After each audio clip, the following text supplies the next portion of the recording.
जियो के रिचार्ज पर पैसे बढ़ते ही फ्री सिम क्यों बांट रहा है बीएसएनएल? जल्दी ही होने वाली है जियो की छुट्टी। दोस्तों, साथ में यह भी बताया जा रहा है कि फ्री सिम के साथ पहले 1 ईयर का डेटा सर्विस पूरी तरीके से फ्री बांट सकता बीएसएनएल। यह भी पूरे भारतवर्ष में यह सर्विस जल्द ही रोल आउट हो सकती है। उससे बड़ी बात यह सामने आ रही है कि अगस्त के महीने में टाटा ग्रुप की मदद से बीएसएनएल लाने वाला है पूरे भारतवर्ष में डेटा की सुनामी। जी हां दोस्तों, बेहद कम कीमतों में 4G हाई स्पीड डेटा। दोस्तों, बीएसएनएल ने तय किया कि कम से कम 1 लाख बेस स्टेशंस 4G की पब्लिसिटी के लिए पूरे भारतवर्ष में ऑपरेशनल बेस बनाएगा सन 2024 के अंदर, और उनमें महज सिर्फ हार्डवेयर ही रहेगा 4G वाला। उसमें महज सॉफ्टवेयर अपडेट करके उसे अगले साल 2025 में 5G में अपग्रेड किया जा सकता है। बड़े पैमाने पर बीएसएनएल तैयारी कर रहा है अपने कवरेज को बढ़ाने के लिए।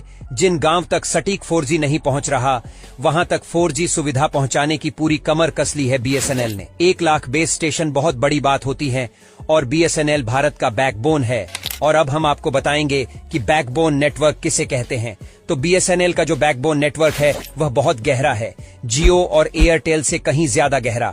आपको बता दें, जब भारत में बीएसएनएल 4G हर जगह पहुंचा देगा, अच्छी खासी स्पीड देगा, तो आप मान के चलिए इन कीमतों पर जो कीमतें ऑफर कर रहा बीएसएनएल, इन कीमतों पर उसने 4G रोल आउट कर दिया पूरे भारत में। तो जियो और एयरटेल को मजबूरन जिन्होंने प्राइसेस बढ़ाई हैं, उन्हें नीचे लाना पड़ेगा। अगर पूरा नहीं ला सकते तो कुछ मात्रा में लाना ही होगा, क्योंकि अगर जियो और एयरटेल ने ऐसा नहीं किया तो मानकर चलिए जियो का यूजर बेस ऑलरेडी घटने लगा है। एयरटेल को भी चुनौती समझ में आ रही है। वीआई की उतनी बिसात नहीं जो सामना करे बीएसएनएल का। इस रैंकिंग में आज की तारीख में अगर रैंकिंग निकाली जाए और सबसे ज्यादा यूजर्स की बात की जाए तो जियो के पास, फिर एयरटेल के पास, फिर वीआई के पास है, फिर बीएसएनएल के पास है। तो सबसे पहले बीएसएनएल वीआई का पत्ता कट करेगा, बीएसएनएल 3rd पर पहुंचेगा, उसके बाद बीएसएनएल एयरटेल को क्रॉस करेगा, उसके बाद जियो को धकेल कर नीचे कर देगा और फिर खुद भारत की सबसे बड़ी टेलीकॉम कंपनी बन जाएगा। तब क्या होगा जानते हैं? ध्यान से सुनिए क्या होता है बैकबोन डेटा नेटवर्क। सबसे पहले इस सवाल के ऊपर जरा गौर करते हैं। बीएसएनएल हो गया, जियो हो गया, एयरटेल हो गया, इनके पास में इंटरनेट आता कहां से है? दरअसल बीएसएनएल भारत संचार निगम लिमिटेड, इसकी इंटरनेट कनेक्टिविटी अलग अलग माध्यमों से आती है। सबसे पहला submarine cables, under water, high proficiency वाले, हाई इफिशिएंसी वाले, हाई डाटा स्पीड लेने वाले ये केबल्स होते हैं जो समंदर की गहराई से आते हैं। एक कॉन्टिनेंट को दूसरे कॉन्टिनेंट से जोड़ा जाता है, एक देश को दूसरे देश से जोड़ा जाता है। यह केबल है जिससे इंटरनेट कनेक्टेड है। इंटरनेट पूरी दुनिया में जो फैला हुआ है वह इन सबमरीन केबल्स के माध्यम से फैला हुआ। तो बीएसएनएल जो है इन्हीं कुछ इंटरनेशनल सबमरीन केबल से अपना इंटरनेट प्राप्त करता है। ऐसा नहीं है कि बीएसएनएल का जो डेटा आता है वह पूरा सैटेलाइट से आता। बहुत कम मात्रा हम सैटेलाइट इंटरनेट इस्तेमाल करते हैं। अभी भी हम सिर्फ जो सबमरीन केबल है उन्हीं पर निर्भर हैं। सबमरीन केबल जिनसे बीएसएनएल इंटरनेट लेता है उसमें से एक केबल सबसे महत्वपूर्ण है। उसका नाम है ACMWE।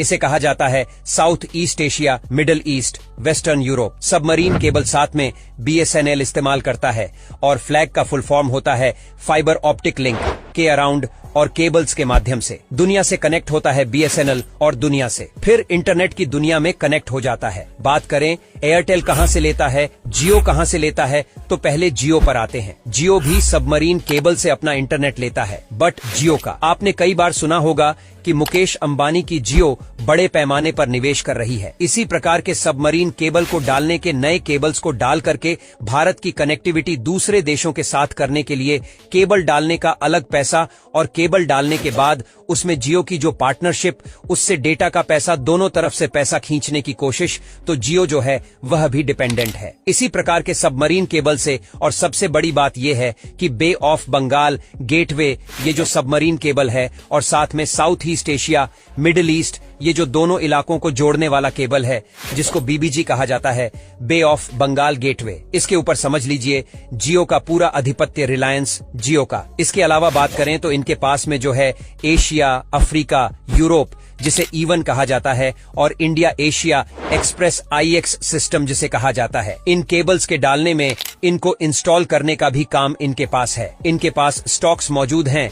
तो यह न सिर्फ सबमरीन केबल डालने का काम करते बल्कि डेटा भी लेते हैं। इसी माध्यम से जियो को भी मिलता है। बात करें एयरटेल की तो एयरटेल का भी इन्वॉल्वमेंट है। एयरटेल ने इन्वेस्टमेंट की मल्टीपल सबमरीन केबल्स पर, जैसे कि ACMWE ने बताया, south east Asia, middle east, western Europe corridor वाला जो केबल उसमें, और EID यूरोप इंडिया गेट है, यहां इनका इन्वॉल्वमेंट है। तो सारे जो तीनों कंपनियां हैं अपने अपने क्षेत्रों में अपने अपने हिसाब से वह सबमरीन केबल डालने का भी काम करते हैं। खासकर जियो और एयरटेल की अगर बात कर लें, जबकि BSNL जो कनेक्टिविटी लेता है सीधी तरीके से, तो देखिए सबके पास इंटरनेट पहुंचा है। मेन गेम यहां पर आता है नेशनल बैकबोन नेटवर्क का। अब नेशनल बैकबोन नेटवर्क क्या है, अब हम आपको समझाते हैं। देखिए, देश के अंदर एक पर्टिकुलर पॉइंट पर हमने 2-3 जहां से हमारा कनेक्टिविटी हो रही है, इंटरनेशनल सबमरीन केबल से हम जहां से जुड़ रहे हैं वहां तो आपको इंटरनेट मिल गई। अब इसे देश के कोने कोने तक पहुंचाना है तो सबसे बड़ा नेशनल बैकबोन, यानी कि हर शहर के साथ में उस केबल को कनेक्ट करना, हर छोटे कस्बे के साथ कनेक्ट करना, हर जिले के हर कस्बे और कस्बे से हर गांव। तो इसको कहते हैं बैकबोन नेटवर्क मैन, जहां से इंटरनेट आ रहा है से लेकर के देश के कोने कोने तक के इंटरनेट की जो पहुंच है उसको बढ़ा